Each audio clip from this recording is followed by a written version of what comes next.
Hello, everybody. Welcome back to DND404. I am your DM, Tony. And joined with me today are the other three holiday songs on my playlist. Fellas, why don't you go ahead and introduce yourself, starting with the Christmas caroling, Jared. Oh, gosh. Okay, Armos checking in. Holiday songs. Yeah. I don't really have one. I don't know. Jingle bells, that always, I don't know. I get sick of them, quite honestly, by the time. Oh, no. He's one of them. Oh, no. You want to tag in? You want a celebrity shot here? I'll help you out. All right. What do you got? Anything Michael Bublé. Okay. You know what? I'll listen to the Mariah Carey one once, and then I'm good for the holidays. So Fair that's enough. mine. Well, I'm next, I suppose. I'm Dan. I play Minnis Pebble Walker, tiny little Swarmkeeper Ranger, and I am the grandma got run over by a reindeer in this God playlist. fucking damn it. I hate going last. I literally fucking hate going last. I fucking hate it so fucking much. It's insane. I'll switch it. No, it's too late. It's too late. You've already done it. We need to start switching who goes first. No, it's fine. I like going last because it makes me think on my feet and come up with other random shit. Clearly. I am Alec. I play Drell of the Ashbourne, and I like Technical Foul, which is... That's so good. It's a Christmas song because it's in the cartoon 8 Crazy Nights Adam Sandler movie. Great movie. If you haven't seen it, go see it. It's called 8 Crazy Nights. With that being said, we're going to go ahead and get into the rundown. Today's rundown is brought to you by me, and you know the deal. We got a merch website now. It's cold outside, baby. That's right. It's cold outside. And you know what? We got those nice jackets. We got beanies. We got hats. We got hefty little shirts in there. And we got wine glasses to warm those cold spirits of yours. That's right. I also want to shout out and run down the Discord. And I want to shout out everybody in the Discord, everybody that's been talking in the Discord, everyone that's been saying hi and good morning and how you doing, sharing the memes, sharing their D&D stories. Hello to all of you, and thank you for being a part of the community. And if you're not going to join the community, what the hell? Well, what's wrong with you guys? Get into Discord. Come on. You're listening to episode freaking 48, plus bonus content. Yeah, especially you, Zach. Yeah, Zach. Come on, Zach. Zach Attack. My goodness. Get in here. We just gave Zach a heart attack. That's what we did. And we're going to go ahead and get into the recap. In our last session, the Bloodshard Bandits discovered a secret hideaway tucked underneath the Chapel of the Gatherer. Descending down a secret staircase in Pastor Leroy's office, the gang soon discovers that this is a Red Dawn hideout. After some not-so-sneaky stealth checks, the group begins to battle the cultist members. After dealing with deceptively easy targets, Julius Kendrick reveals himself and the group begins to face the real threat. How does that joke go? A bone naga, fresh corpses, and a necromancer walk into a bar? Bard, play that intro and let's get on with the show.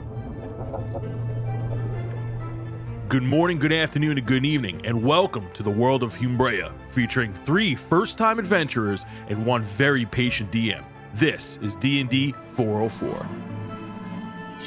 Minnis. You are currently standing in a pool of necrotic goop. In front of you is a giant nope rope, a bone skeleton taking up a majority of the room. Beneath it is Drell, paralyzed by the snake's spell. Armos' flame wall is still roaring behind you, and Julius is in a unknown location somewhere within the hideout. What are you doing? Armos, I hope you got some tricks up your sleeve. I don't know what else to do but hit this thing. I just run up and start slashing at it with my hand axes. You just go straight up to the giant bone snake. Yes. So at the end of your turn, if you are still in the goop, you're going to have to make a Constitution saving throw. Well, I'm going to hit this thing with my my axes real quick. Okay. I'm just going to do 2 attacks and a bonus attack. Keep it simple this turn as I'm getting back into the session. Yeah, this giant bone snake is like looking at you. He's kind of coiling around Drell as Drell is stuck under this charm spell. Wow. I just rolled a 6, a 1, and a 1. I got to re-roll one of the ones, and I got a 1. That's all gonna miss, my friend. Oh, okay. Good thing I have a bonus action. Oh, no. The Sids just fly right through his bony carapace. That may be the worst turn I've ever had. A 4, a 1, a 1, and a 6. Armos, do something! Just swinging at this bone snake. I'm just playing xylophones on the snake, not even hurting it. Fuck. That is your turn. Go ahead and make me a Constitution saving throw as you are in a necrotic goopity goop goop. All right, 16. You take 22 points of damage, which is already half, as it dealt 42 damage in this necrotic goop. We're going to go to initiative 8, which is Drell, who is paralyzed and struck to the core. You're going to go ahead and make me a wisdom saving throw to see if you could break hold of the spell, and you're going to make me a Constitution saving throw at the same time, because it happens at the end of your turn, so you're not going to be able to move. I'll start with the wisdom saving throw then. Absolutely. Ooh, that is a 16. Drell, you are broken free as you flex out of this charm ability as you hit the DC on the nose. Looks like I'm about to do everything myself. So this is the end of your turn, so give me a Constitution saving throw. You're going to be free to move on your next turn. Oh, that's not as good. That's a 10. Ooh, you're going to take full damage, my friend. I was born for this. The dice favor you as you take 34 points of necrotic damage. That's it. Just kidding. You want me to roll again? Armos, get in here. You got all those 10 points, right? No, I'm just kidding. Just a quick question. Since I'm not paralyzed anymore, I still have a reaction now, though, right? You have a reaction now, yeah. Okay, cool. It goes to initiative 17, which is Julius, which is nowhere in your sight at the moment, but you do hear the sounds of a floop. It sounds like a cork is being popped and chugged. The guy drinking my ale. He's healing. Armos. Oh, is that me? That's you, sir. All right. I am looking at Minnis flailing at this snake, doing nothing. As I look down and I see the goop and everyone having quite a time dealing in this pool of grossness, I'm going to use a mana potion. Oh. Since I'm out of spell slot, so I'm gonna chug that and get a spell slot back, just in case something else pops off and try to Eldritch Blast this thing down. Yeah, go ahead. Roll to hit. So that's a 24 to hit and a 9 to hit. The 24 is going to hit. That would be 11 points of damage, and he gets knocked back. You see this giant skeletal snake staring down at Minnis, realizing Drell has just broken free, and boom, gets launched 10 feet as he bangs up against the wall. What else are you doing on your turn? Just judging by the size, I'm gonna take a step back and try to get within like 60 feet of him.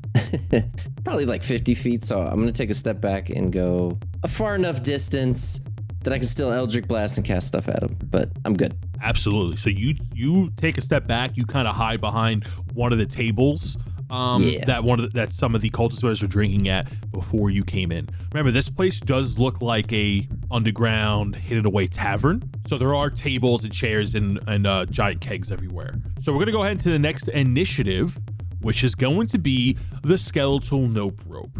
Now, the skeleton nope rope is not having fun being blasted 10 feet back by Armos and sees that Drell is now loose and Minnis missing every attack possible.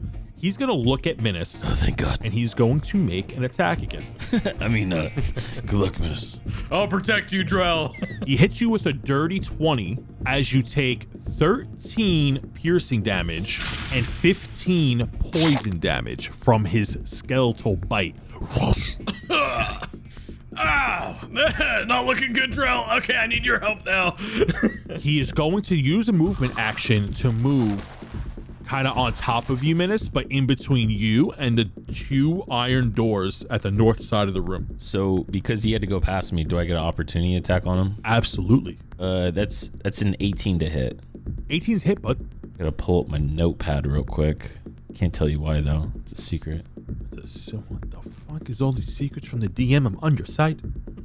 Kind of. So I pull out this shadow dagger. Yeah, so I just go to the dead bug cemetery and I get this giant undead dagger.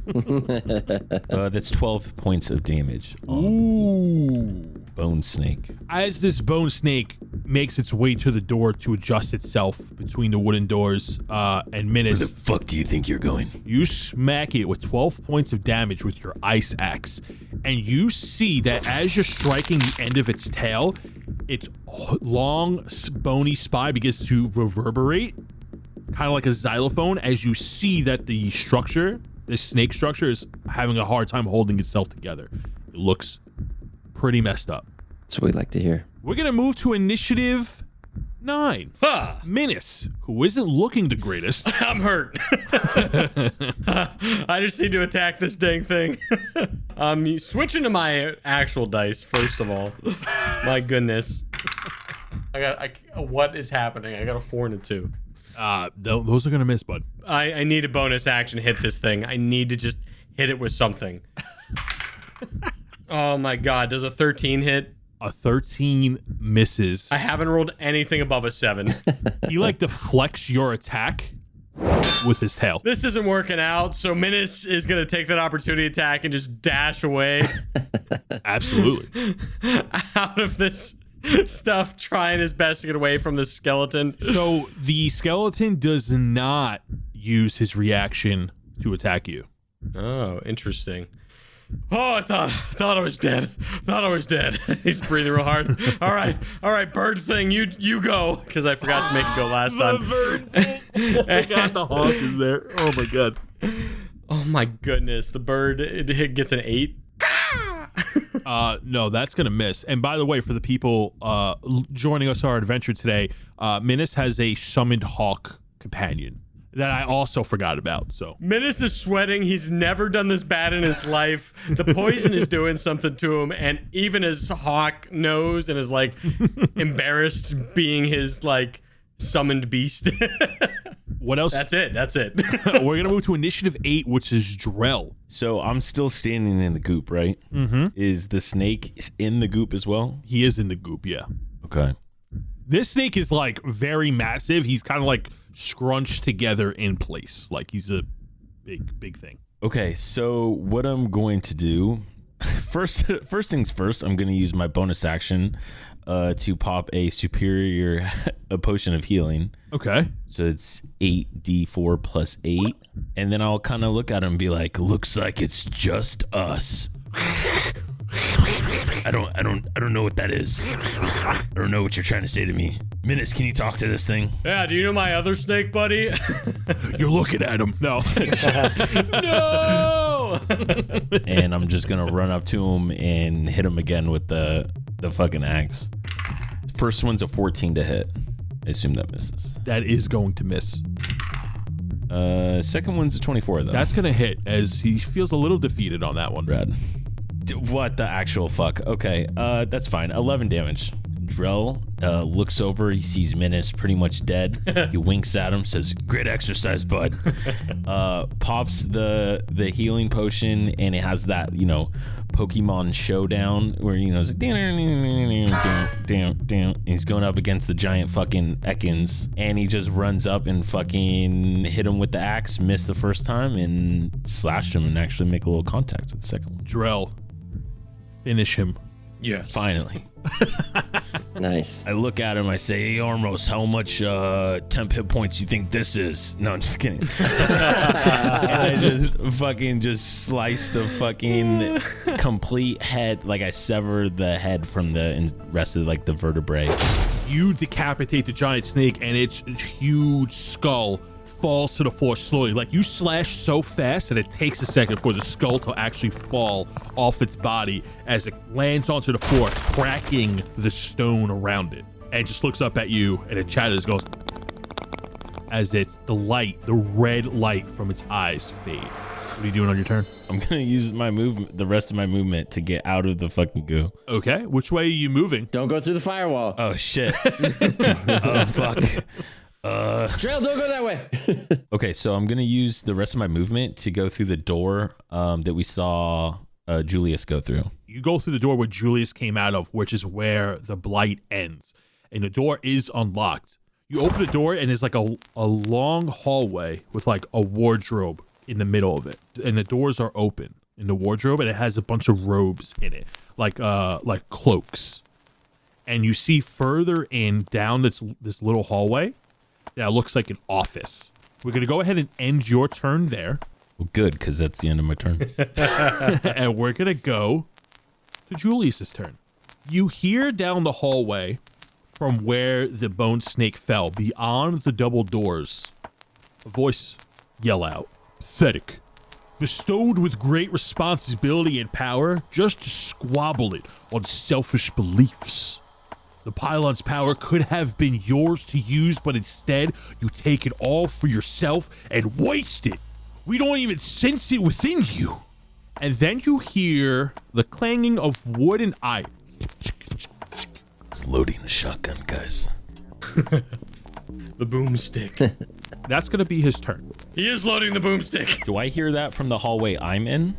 You don't hear it. Minnis and you could kind of hear it. Minnis and Armos can hear it as he's yelling past the beyond the iron doors. The wood and iron doors at the north side of the room where the bone snake was look like dungeon cellar doors. It has like the 2 windows in it that are just iron bars, so you can like stick your hand through it if you wanted to. It looks like it leads into a dungeon. And as you hear this, you hear some footsteps as well.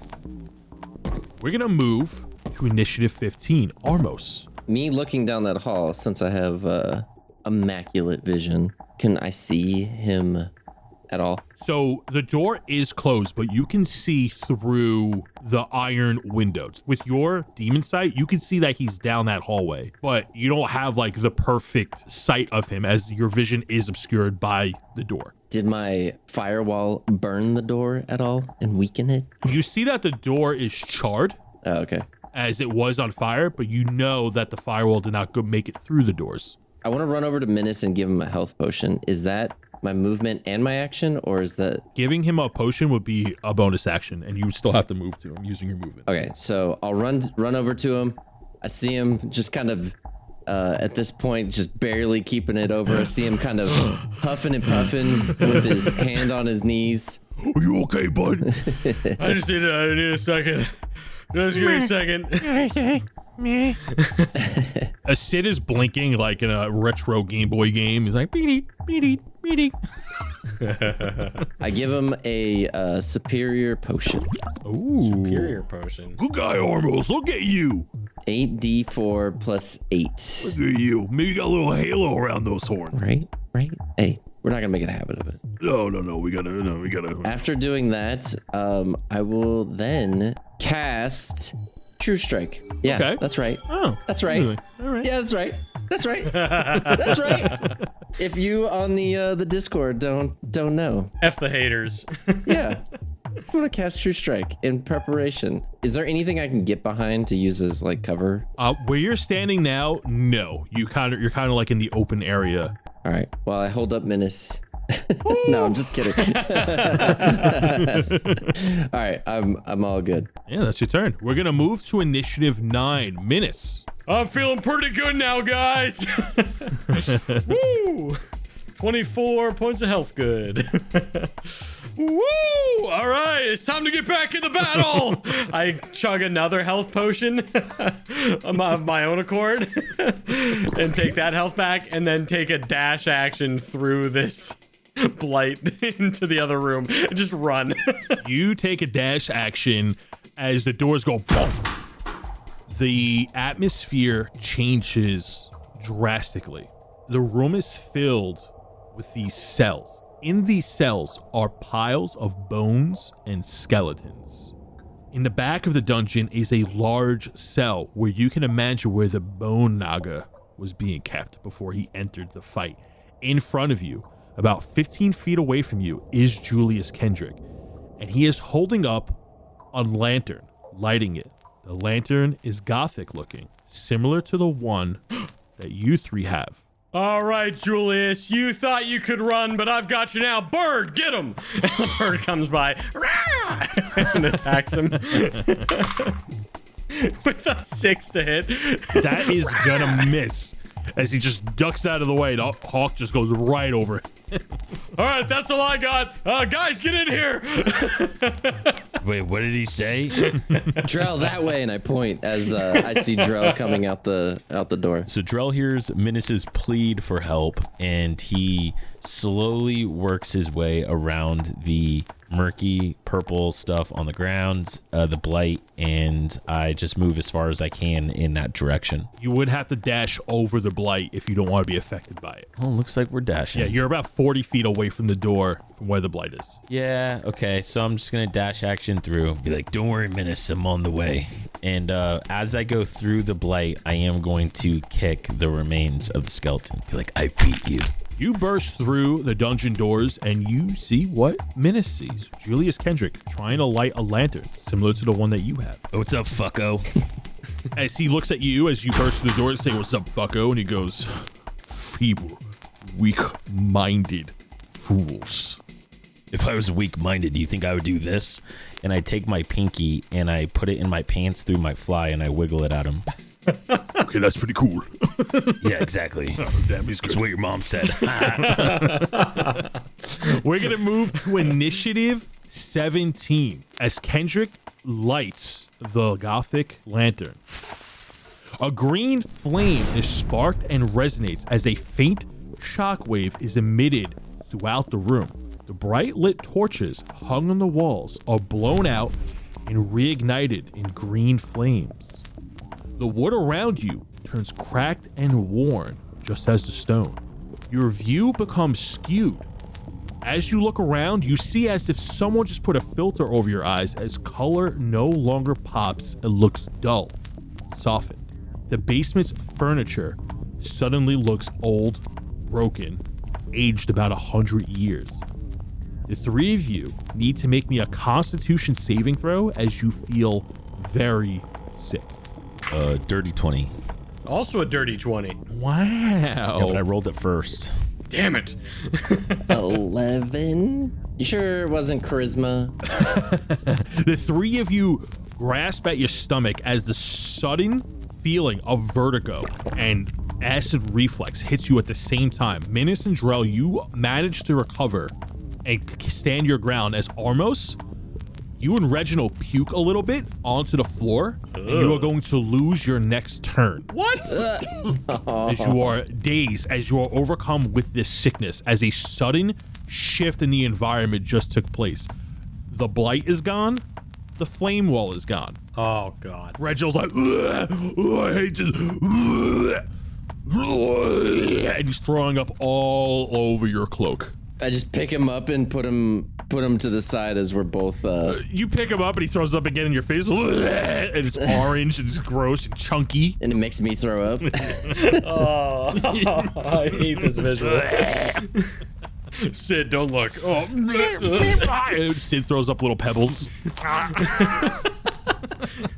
Sid, we passed. Come on, hold it in. Here, Armos, I got something to settle your stomach. And I give him one of the blueberry brews. The holder of the tome can't seem to walk within the shadows. He's going to go ahead and make a movement action and go back 30 feet. Okay. Of course, this guy's going to run from us. We're going to go to initiative 15, which is Armos, who is busy recovering from throwing up. You are going to lose this turn and recover from your motion sickness, question mark? Minnis, what are you doing? Oh boy, I guess for one more, I was gonna do something else, but since he moved away from me, you coward! I'm gonna charge at him with a dash action. I'm getting right up next to him. I maybe I just yell charge. Charge! I run at him with my javelin, and I'm gonna hit him with 2 attacks. I just accidentally threw one of my dice into my garbage. That's what you get for rolling all those ones earlier. I'll get it later. I'm gonna take 2. No, I'm gonna take 1 normal bonus attack with my charger feat. Yeah, that's gonna be a 20. As he takes 12 points of damage, piercing damage from my javelin, and 5 additional damage from my charger feat. Okay. And then I'm gonna be like, Bird, you did well, although not very well. I think you only hit once on anything in this whole battle. All right, good job. And I'm gonna use one of my uses of Hunter's Mark to mark Julius Kendrick, hit him for an extra 2 points of Hunter's Mark damage, and then Sid does an extra 3 points of damage. Ooh, an additional 5 points of damage on him. As you take a gander with your Hunter's Mark, he goes, feast your eyes, little one. for it be the last meal you will ever have. Meal. Wait, are we eating? I'm confused, Julius. And that's the end of my turn. We're going to go to initiative 8, Drell. I guess I'm just going to yell, wait for me, and dash. I'm going to take another dash action to catch all the way up to Minnis and Julius. Sure. I'm just going to be like, yeah, next turn I'm about to fuck you up. No. If you don't stop fighting us right now, Drell's going to beat you up. Yeah, I dare you to hit me. Hit me. And I point to my chest because I don't have armor on, and I'm just shredded as fuck, and I'm just like right here, but not too hard. Ooh, this is interesting. You're right up in his face, and he may or may not be cornered. We're gonna go ahead and move to initiative 17, which is Julius. Ooh. You see that he reaches for his mace at his side that is glowing red. He's going to make 2 attacks, one on each of you. And he goes, feel the wrath for those that follow the red dawn are not to be toiled with lightly. He's going to go ahead and make an attack on Drell. It's going to be 17. That misses. So before he hits Minnis, I'm going to use my riposte and try to attack him back. And that's a 22 to hit. That's going to do it. 24 damage. Oh, ouch. You slash him with 24 points of damage right across his body. You rip through his robes and his leather armor that he's wearing. And you see that as his hood falls from that vicious attack, that he is completely tattooed from head to toe. Oh, sick tats, dude. Oh, thank you. They are pretty rad. As you see, his tattoos, they're not tribal markings. They're actually words in other languages. Do I recognize any of the languages? You do not. He's going to make another attack on Minnis. That's going to be a dirty 21. Yeah, a dirty 21. A dirty 21. Not a natural 21? Not a natural 21, a dirty 21. He's going to do 13 points of bludgeoning damage and 12 points of necrotic damage. And as this mace makes contact with you, it glows brighter. And you are going to make me a wisdom saving throw of a DC 15. That'd be a 12. As this mace hits you, your vision fades, and as it comes to, you are now frightened. Wait, was I making a save to be frightened, or was yes, it? you were making a save to be frightened. Because I have advantage on those. Oh, go ahead and roll for advantage then. All right, hopefully this one works. DC 15. That'll be a 17. Ooh, you resist the frightening ability and take a total of 24 points of damage. I may be little, but I'm brave. So Julius is now at the end of his turn. He's going to make a movement back 30 feet and duck around one of the corners. He's going to run back. Oh, you would. Do we get opportunity attacks then? You can if you'd like. Drell cannot, as you already used his reaction. Right. Yeah, I'll use my reaction. Why not? Yeah, go for it. Oh, baby, that's a 23.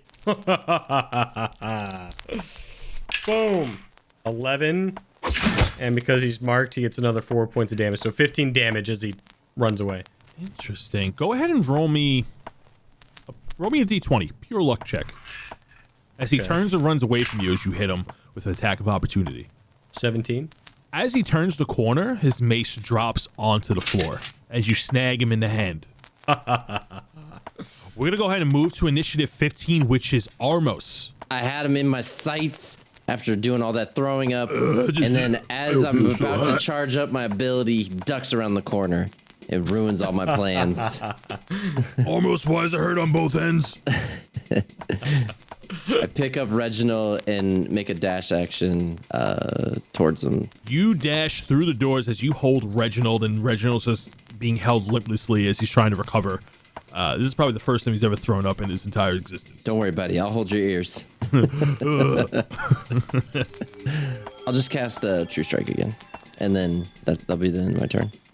All right. You go ahead and get ready for your... Oh, that's right. You cast a True Strike. I was so ready. You go ahead and prepare for your next turn, and we're going to go to initiative 9. Minnis, just around the corner, potentially is Julius all alone. As you see, he dropped his mace at the corner.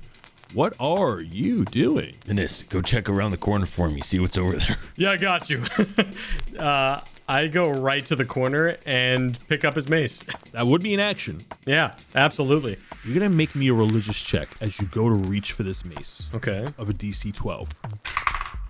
Like, re-roll nat ones. I got a lot of those, but I still got a 6.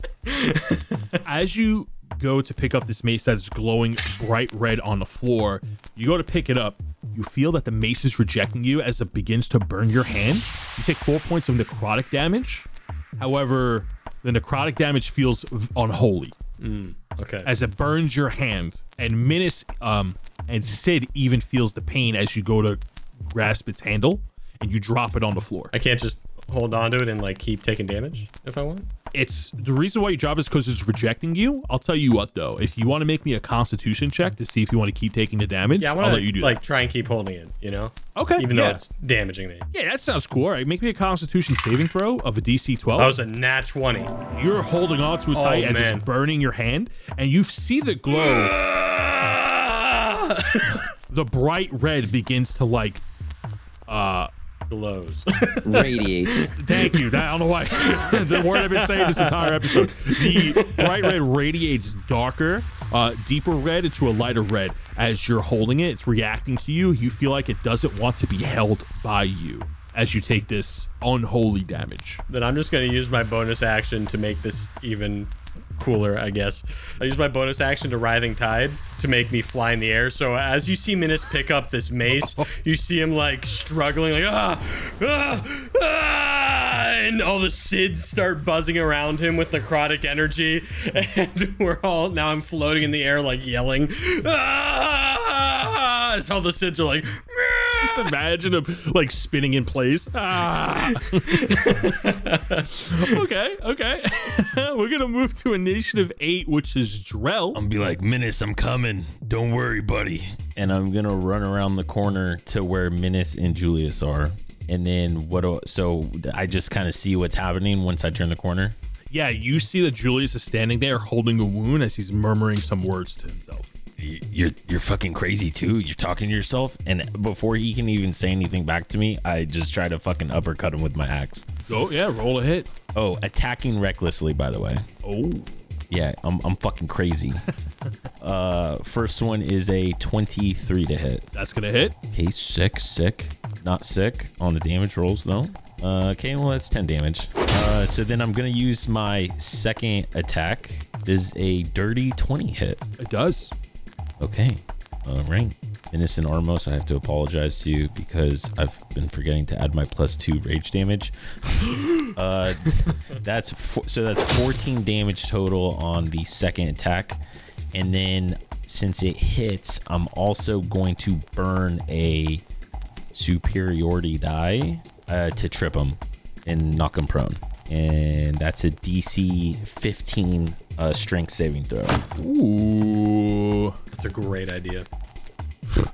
Minnis continues to yell. Ah! He got a 6 as he gets knocked prone. Does he get knocked back? On a failure, you will knock the target prone. So not back, just prone. Yeah, so Julius gets knocked prone. And that's also another 5 damage. Julius gets tripped up. We're gonna go to initiative 17, which is Julius's turn, as the tattoos on his body begin to light up. As he's speaking words of a spell, you can see that as his tattoos light up, that he's using his tattoos in place of his spell book. That's pretty fucking cool. He spits out blood. He's like, coughs. I may not be able to defeat you this time, but surely the shadow will. Excuse me, what? He waves his hand in front of you, and in the space occupying both of you, he casts Dimension Door, and he crawls through it. Closes. He is nowhere to be found. Since you're like right up to it, this Dimension Door, not that you've ever seen a Dimension Door before other than him using it, the door opened up, and the back of it, because the back of the Dimension Door was facing you, looked like oozing blood. It was very vibrant, visceral, and smelled horrible. As he walked through the Dimension Door, it closes, and it fades. It just forms in on itself, and gone. I yell bitch. I call him a bitch as he does it though. I definitely do that. That's canon. Where's the counter spell when you need it? It's back here. Catching up, guys. And I turn back at Minnis and I say, Some motherfuckers always trying to ice skate uphill. Fuck this thing. Oh man. If anyone knows what that's from, I will give you a fucking $1. PayPal. The three of you take a beat as you're still battle ready. Minnis is still floating, holding this mace that's burning his hand. Smells delicious. Flank steak. It's burning his hand as he's floating through, and you're trying to wait to see if you can catch a beat. You don't hear anything. The silence is eerie feeling. As mentioned before, when you guys felt sick at the sudden environment shift, you feel like your vision is not blurry, but you definitely cannot see as well as you did before. Everything looks dull. It's like you got this, I mean, Drell, you might be wearing sunglasses right now, but it feels like you're wearing sunglasses in a dark room. Well, I am wearing sunglasses in a dark room. It's hard to focus on anything specific around you or see its outline, and you don't think it's because of the low light in the room. But the color changes are also drastic, as like the walls were white cobblestone, they are now darkish gray. Everything that had like a darkish tint to it just seems that much more deep in color. And the torches that are lit within the dungeon, on the dungeon walls, are not orange and red and yellow like they normally would be. They're low lit and green. They don't give off much light at all. Are we out of combat right now? The three of you are out of combat. Finally, I exhale. Oh, yeah. It's flexing that entire fight, Minnis. It's a great core workout. It's like a standing plank. I slowly come back down with my writhing tide. And I look at this mace that I'm holding. It is still burning. Go ahead and now that you're out of combat, you're trying to focus on it. First you're going to give me another Constitution saving throw to see if you can hold on to it. Oh my goodness, that's another nat 20. You're able to hold on to it. Wow. As you take, I wish I could just find my dice. Where are my dice at? Oh, Let me just take another 4. That's exactly what I rolled. You're going to take an additional 4 Oh points goodness. of this necrotic damage that feels unholy. Now you're going to make me another religious check as you've been holding on to it for some time. Can I like take some time to concentrate so I can get advantage? No. If you would like, you could take 20 on it. But you'll be spending a significant amount of time in this room. No, that's fine. What is happening? I roll the most terrible rolls all session, and then I roll 3 nat 20s in a row. Oh That my is God. fucking insane. I hate my dice. Minnis, as you are writhing in pain, holding on to this unholy mace, you see the shift in color begin to change in your favor as the reddish hue begins to fade away, and your auburn light, the same light as your feather, your holy relic, begins to emit from this mace. You are now attuned to this item. What was attuned to Julius is now attuned to you. Get wrecked, Julius. It's my mace now. It is a one-handed mace called the Mace of Disruption. It has the properties of a normal one-handed mace, but if you hit an undead creature or a fiend, you get to do 2d6 radiant damage to it. If the target has 25 hit points or fewer, after taking this damage, it must succeed a DC 15 Wisdom saving throw or be destroyed if it's undead or a fiend, if it has less than 25 health. Whoa. On success, it becomes frightened. While you hold it, the light that it emits while wielding it gives you an additional 20-foot radius. Whoa. So you have now a 40-foot radius because of your holy relic. Yeah. Wow. Proficiency with this item allows you to add your proficiency bonuses to all of its attack rolls. Was not expecting this. You now have a one-handed holy mace. Cool. If you want to go ahead and add Mace of Disruption to your inventory. And then just for my own flavor's sake, as we're, attuning to this, Sid and I are yelling. My writhing tide is just like, and the light like blasts out into the hallway, right? He's pulling a Gohan. Yeah. It's actually more like Fiona from Shrek when she you know. So the three of you are out of combat. Minnis, you land now holding this Mace of Disruption that you magically and rightfully and holily took from Julius. Holily took from Julius. That's right, Julius. If you're listening, get wrecked. Yeah, it's mine now. Mine now, Julius. Yeah, thanks for the toy. What are the three of you doing? I finally catch up to see Minnis with this, Mace, Drell with a disappointed look on his face, and the person I was chasing after, Julius, gone. I just start asking questions, and they fill me in that he went through some magical door. If we look around, now that we're kind of out of combat, if we do a quick browse, is there anything that could hurt us in here? Since it seems kind of dungeon-ish. Yeah, I just want to, look around and see, like, where the fuck we actually chased him into. The room that you chased him in was a dungeon filled with cells. In those cells, before the lantern went off, was old bodies and bones. There was a bone naga that you were fighting. So instantly you know, and Armos knows, that he was a necromancer. So rather than keeping people here as prisoner, he probably just kept the remains of the people he's slain here to raise from the dead. So Armos, you know that after the fight, looking at this room, that spell you counterspelled was him trying to raise the dead. And you counted it, which was huge. Yeah. Yeah. Sick.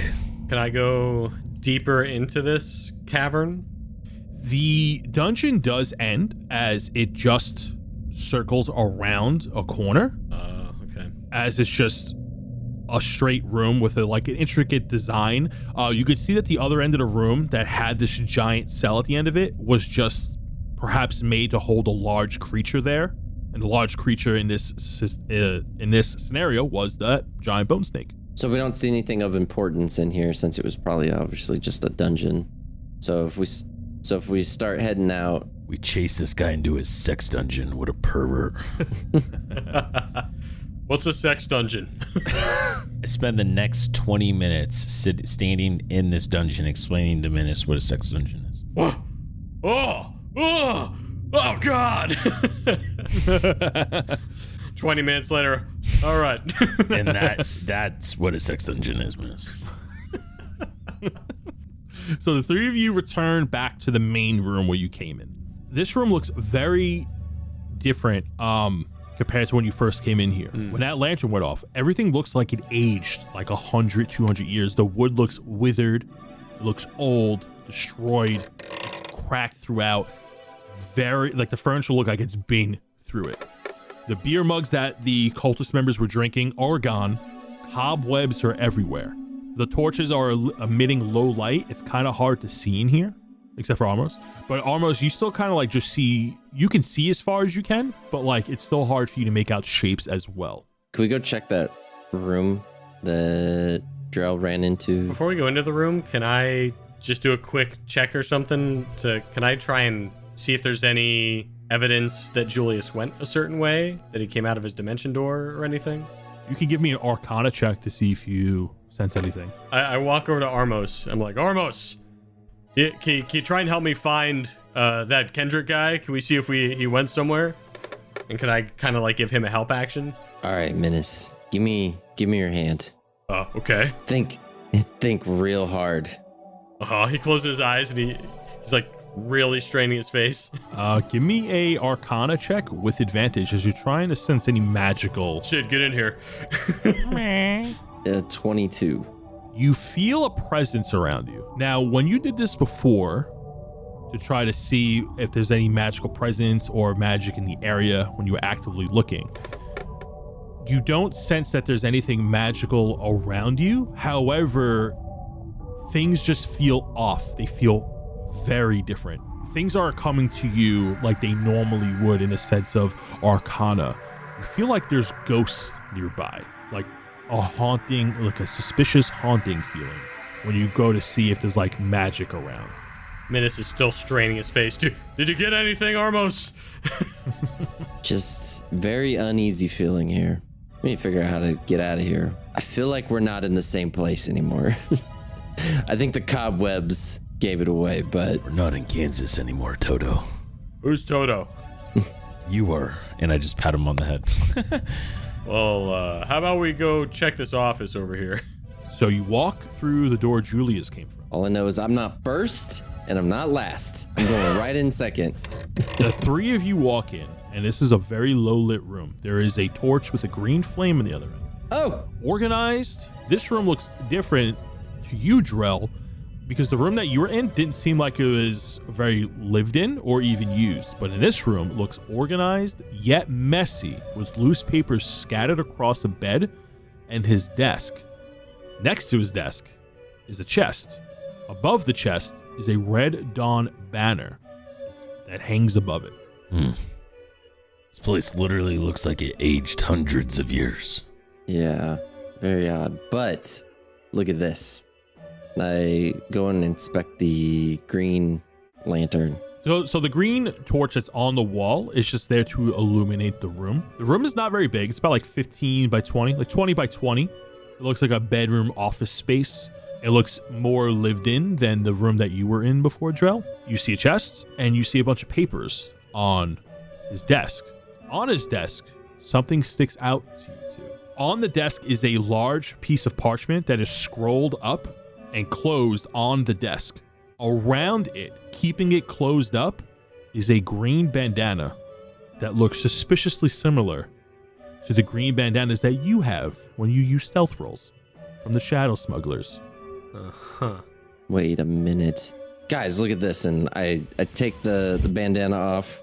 I toss it over to Drell and I start sorting through the scroll.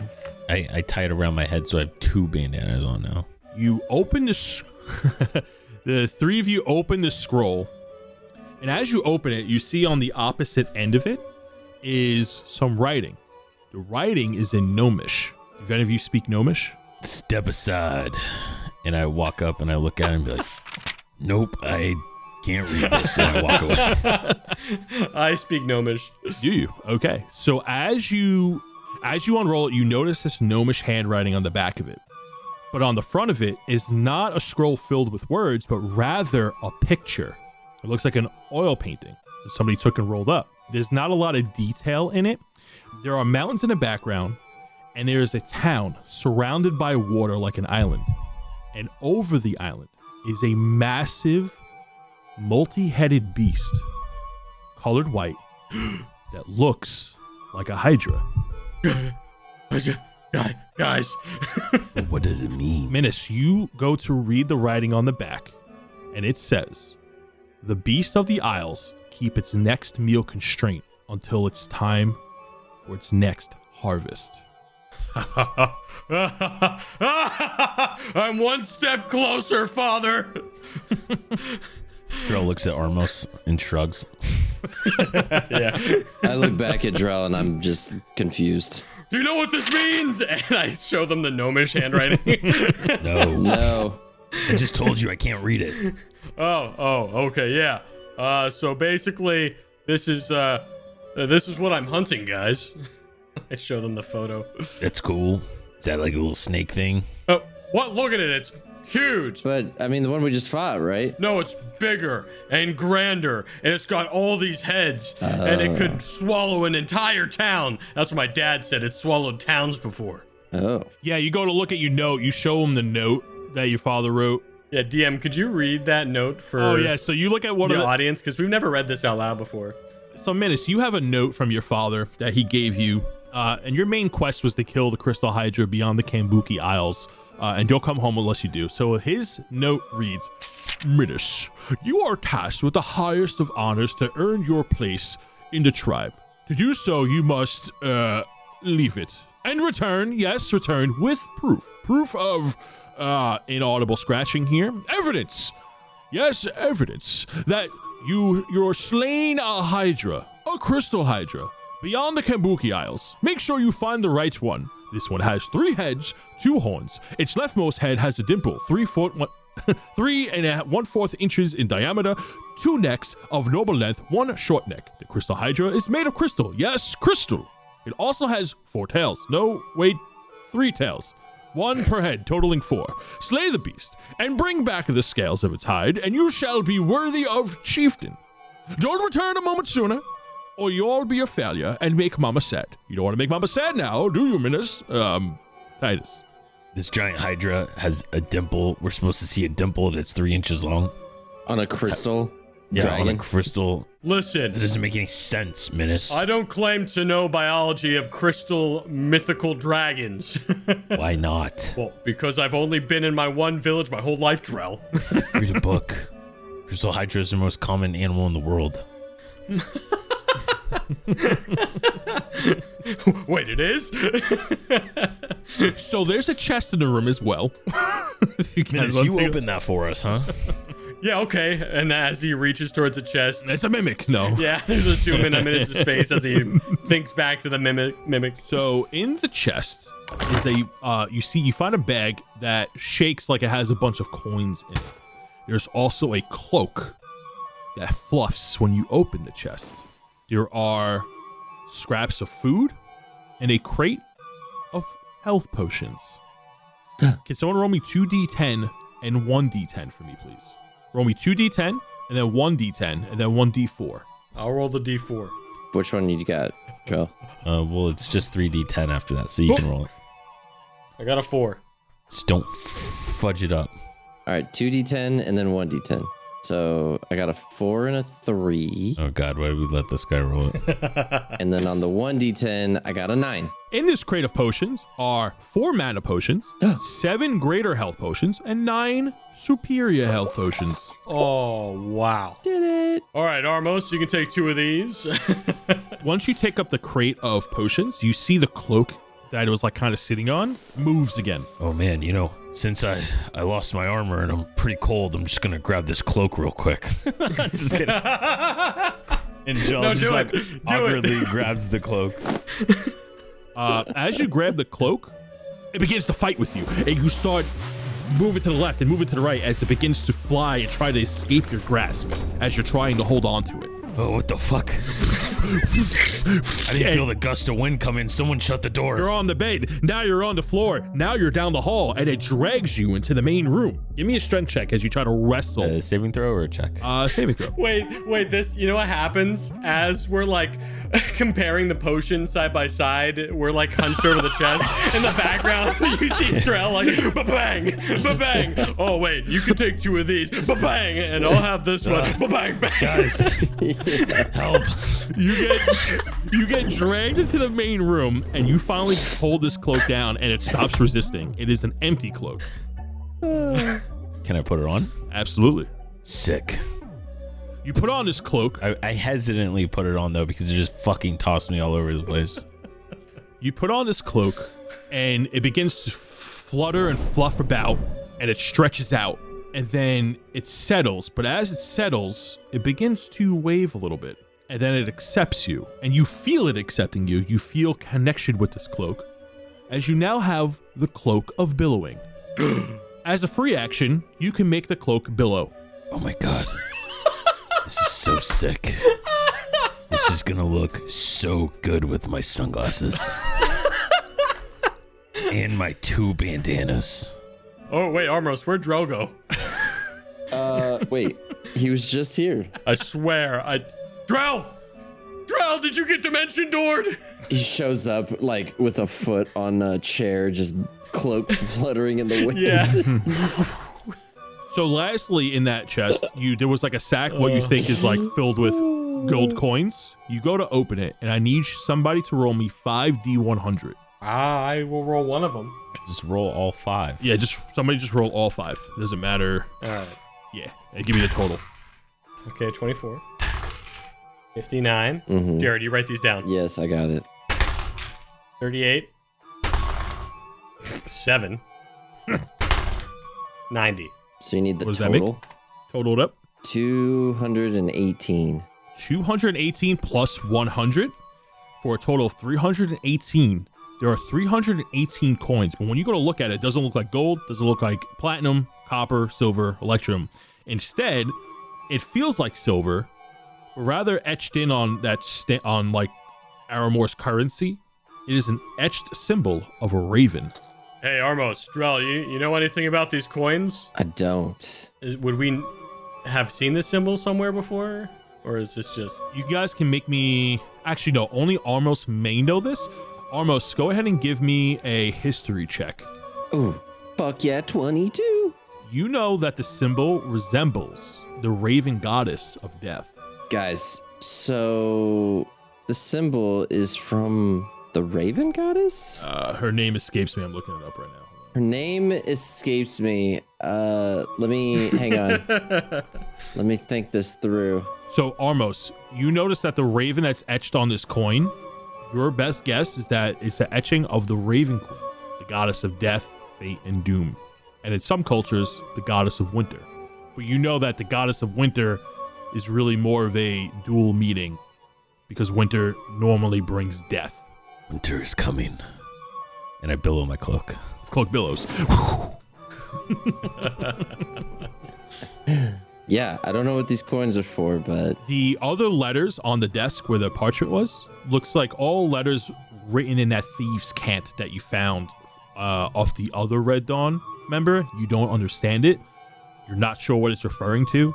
There's a stack of them. It could be just messages of report or letters may be sent out, but you three cannot understand them as it looks like just gibberish. And all right, guys, let me try to read some of this. And I walk up and I look at it and be like, nope, can't do it. And I walk out. Can I take some of them so that if we hit a town, we can maybe try to get someone to take a look at them? sure, go ahead and add a stack of papers and then put a note saying Julius Kendrick on it and Thieves Can't next to it. So I know what you're referring to. After picking up those items, you're convinced that there's nothing left of importance in this room. I try to see how the cloak looks when I do a Naruto run. You look rad. Fuck yeah. Reginald's like, oh, that's pretty dope. That's pretty cool. I almost didn't want to see because I just knew how fucking cool I looked. Cut to Armos and Minnis divvying up potions, but now Drell is Naruto running behind him. So the three of you divvy up these potions. What are the three of you doing? I guess we should just get the fuck out of here, right? Yeah, I'm just going to take a look down the hallway real quick before we leave. And Minnis is going to go down to the other door. Yeah. For sure. So you walk back into the main room and you walk towards the other door that where the two cultist members came out during the middle of the fight. You open the door and sure enough, it looks like a bunch of bunks. It looks like a bedroom with a bunch of beds in it. Mm-hmm. Not much of value can be seen, especially now as it looks very old and worn. There are footlockers at the end of each bed that are slightly open. Each of them have various garments in it, sweaty towels, old clothes, just hanging about. As you rummage through, it's really just old clothes and supplies. You do see some letters on one of the beds, and it looks like the letters are, you can read them, and they are addressed to a newbie. Like a newbie, or like their name is a newbie? It looks like it's addressed to a recruit. So there are two letters there, and the first one says, "The Fell Ogburn is a useful and crucial tool to the cause. Its light not only evades the sight of our enemies, but also allows us to meet the true shadow with haste. But caution, upon its use brings new danger. Snuff its flames so the locals of this land know you are not an outsider, and only in true danger use its blue flame to protect yourself. Monsters of the Fell are far more dangerous than those of this land, and are much more common. A whole new world lurks within the world of shadow, and only its green flame may bring you back. Be swift, as the light burns quick within the Shadowfell." You pick up the second letter. "Recruit, traveling in the Fell is efficient, but dangerous. Despite its vast lands, you can travel twice as fast in the shadows. A day's journey in the Land of Light would take less than half the time. But wary of time, as you can only enter and leave the Fell in darkness. Signed, yours truly, Julius Kendrick." Yours truly. Ooh. We don't see anything of note in their footlockers or around the room? No, just there are like loose daggers. It's all worn stuff. It doesn't look anything of note. This was like a room that people just came and rested in. Can we make checks to see if we know what the fuck the Fell is? Yeah, make me a history check. So this history check would test your knowledge if you ever heard about it. I'm not going to roll because I think Dan rolled a nat 20 by the way he's laughing. Get the fuck out of here, bro. What is happening? I start the session with 2, 1, 1, 2, 5, 6, 3, 4, 7. And then it's like nat 20, nat 20, nat 20, nat 20. Fuck out of here, dude. This is unreal. You know what the Shadowfell is. The Shadowfell is, this, to your knowledge, from what you've heard as stories, is a place where ghosts live. It is a mirrored image of the material plane. They say souls that have died but now have fulfilled their purpose may wander here until they realize what their purpose is. This land also has its own set of monsters and creatures that lurk about that may not be dead but just live here naturally. You also know that the place is always dark. There is no daytime. So I think we're here. I think this is us, guys. I think we're in the Shadowfell. What, right now? I mean, I look around with all the cobwebs and dilapidated things. yeah, I mean, this room does look a lot older. It would kind of make sense. Yeah. What? No way. Wait, let's go back upstairs. Yeah. And then it starts walking up the stairs. Yeah, you guys lead the way. Real quick, before we do, we have torches at this point, right? Is where we're getting light from, I'm assuming. Yes. I'm just glowing, apparently. Minnis is glowing. Minnis, can you turn that shit off? We're going to stick out like sore thumbs. Oh, yeah, I put my mace away, but my feather on my head is still glowing. Thank you. God. Is our fires green as well? Yeah, when you light a torch, it does turn green. It sparks green, yeah. Oh, my. For the record, when we were in that master bedroom, we didn't see any extra canisters of like oil or anything, right? You did not. Fuck. You could assume that Julius had it. One would assume that. As the three of you head for the staircase that you came in from, heading back upstairs to the Chapel of the Gatherer, you approach the staircase, and Reginald begins to shake and sneeze on your shoulder almost. He's like, it's so cold. I don't like this place. The three of you head towards the stairs and leave the cellar. Cobblestone stairs are dirty, covered in moss, and the stone is cracked. You travel up, and you don't find yourself in a secret room in the church, but rather in a small shack the size of a shed. You open the loose wooden door, and the moonlight hits your eyes as you are met with a cold breeze. The sky is painted black with heavy gray clouds. The moon is larger and closer than you've ever seen it before, but glows dimly, barely illuminating your surroundings. The lush green farmland that you were used to is now empty and barren. The trees look twisted and distorted. The green grass is withered and sparse. Large rocks are protruding out of the ground like tombstones wrapped in vines. No signs of life can be seen where you stand. No birds. The cold wind goes quiet, and the bleak moon somehow is blinding to you. The silence is deafening. The haunting sound of silence, like you've never felt before, is unsettling. Gentlemen, welcome to Shadowfell. And that is where we're going to end Arc 3. Oh, God. Drell turns to Minnis and he says, "We're definitely not in Kansas anymore, Toto." What is Kansas? Yeah. Drell's almost completing his Blade look. Holy crap. By the way, the quote I said earlier was definitely from Blade, so if you guys didn't catch that. Nice. Oh, I love Blade. I did not know who the cloak was going to go to, but we'll talk about it in the after show. So glad I went to Drell. That's really Oh, funny. yeah. Oh, man. Yeah, you guys have made it to Shadowfell. That's what the lantern was. Oh, man. Good thing we're leveling up as we go into Arc 3, right? Yeah. Yeah. New arc, new level, am I right? 5 levels. What level are you guys now?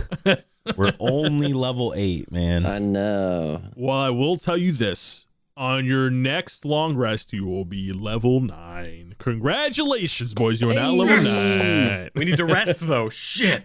Yes, it all happens in a long rest, but, you know, Arc 4 will be coming with Shadowfell. Oh my God, I'm going to be so strong. Let's do it, For dude. those who are listening from day to day, that will be our return in the year 2023.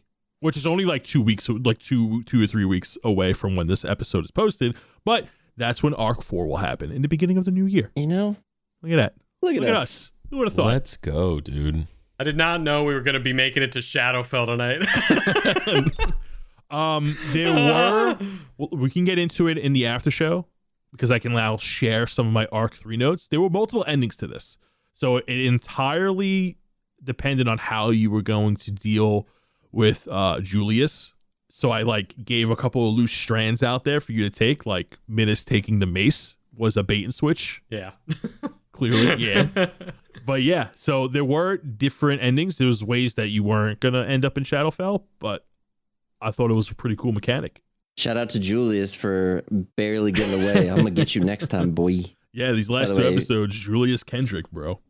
Yeah, if you guys didn't know, it's one of our Patreons, and He is. He wanted to be a villain. appreciate I the love that. support. It's awesome. I'll Awesome. find you one day, And he didn't kill you. and I'll fucking kill you. That's a Drell guarantee. I was gonna say I was ready. Yeah. You're lucky there was enough space between us. More stuff we'll talk about in the after show for sure. But Oh, my yeah. goodness, what a way to end the arc. That is. Whoo, danger alert. Danger alert. I wanted to hide the ending of this arc because I didn't want to be like, all right, we're coming to the end now. But I thought it was a pretty cool way to end out Arc 3. Yeah, I like it. Nice little cliffhanger. Well, I got stuff to say about it in the after All right. show. Let's go. Absolutely. But right. before we get to the after show, we got shout out. Not shout outs. Drell, what do you want to recommend to everybody besides checking out our merch, YouTube, Instagram, Twitter? If Twitter's still alive by the time this airs, I don't know. The Musk Man is doing a lot of weird stuff right now, and Yeah, besides obviously the merch, which if you guys haven't checked it out, you definitely should. which every purchase saves a unicorn. We forgot to add that. Yeah. Saves a unicorn. Yeah. I fucked up because I was going to wear my merch today, but I didn't do laundry. So next episode 49, to start off the new year, I'll be wearing it. That's Drell. That's another Drell guarantee for you right there. I was gonna say I've been wearing my hat, and I've got so many people being like, "Dude, wait!" The amount of people that will stop me, like your day to day, you don't realize how many people actually play D&D. But then the moment you start wearing Yeah. like D&D stuff, and then people start I went to go get there's this burger place that is like super like trendy or whatever, and I went there and I had my Warlock shirt on and my D&D hat on, and he was super interested. I was like, this is awesome. And then the other day I went and got pizza, and someone was like, dude, what, you play? And I was like, this is awesome. I was like, it's like you know what I mean? Signed out in the community. It's a to beacon. People. Yeah. Just be like, hey, I Talk to too me. like Dungeons and Dragons. yeah, it's super cool. But that was a neat little story I had. No, but nothing really to plug. Hope everyone has a great holiday season. Yeah. Get a little Safe travels. Some spiked eggnog, safe travels, and Yeah.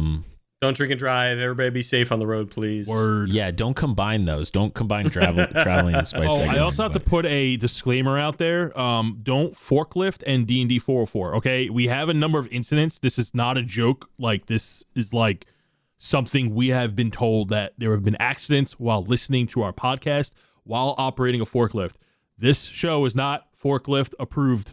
Yeah, we don't recommend listening to the podcast while operating heavy machinery. OSHA has been calling me, Yes. and they are threatening to sue because it's an OSHA violation. Okay. Yeah, our legal team is talking to their legal team. It's Our legal team is Reginald. Yeah. I'm swimming in paperwork here. It's all in Thieves' Cant. I don't know what to do. With little Sid's running around trying to help him. This is legal help. Yeah. Take it All right. easy, everybody. Happy holidays. Yep. bye-bye. Later, guys. Bye, everybody. Now it's time for the Patreon shoutouts. First up is our Sidgwick College alumni, Ulrich Shieldust. Ulrich has been hard at work. After aiding Dillmore's reconstruction, the Shieldheart Forge is finally back up and running. The sounds of hammers on anvils are being struck and heard deep into the night. His customers are overjoyed and say his work has gotten even better since his new hammer Next up is Artemis. Artemis is currently working security at the Alchemist dorms at the Sigil College. As the summer semester comes to an end, Artemis is working double time, keeping the annoying engineering students away and defending Chemi Joe from ruthless pranks. Next is Alara Dawnstar. Alara is defending a mysterious church forgotten by time on top of a lone hill overlooking watery cliffs. Alara trains on, defending her new home and mysterious artifacts left behind by an old friend. Enter Julius Kendrick, a dastardly hooligan spreading mischief in South Trillis, last seen only by the man he murdered. Julius's location is unknown but close by. Looming in the shadows, the faint sounds of tolling bells fill the air when he is near. Now we're going to move on to Humbrea's heroes.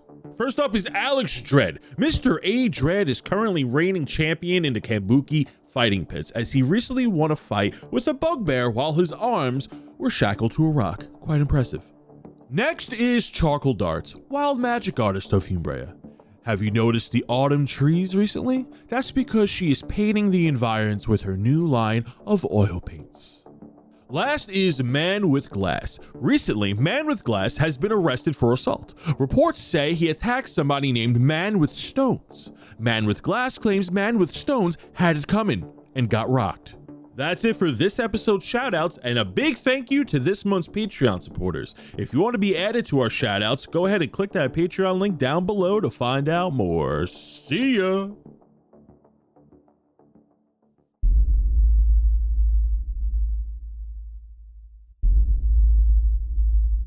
Somewhere in the distance, in the land covered in shadow, within a shrouded tower, stands a figure, donned in robes of red, with accented gold stitches around the hood, covering the figure's face. An old hand stretches out in front of the figure, reaching to a scrying orb. In the orb is an image of our heroes. Wow, look who fell into our shadow. Send in the Revenger.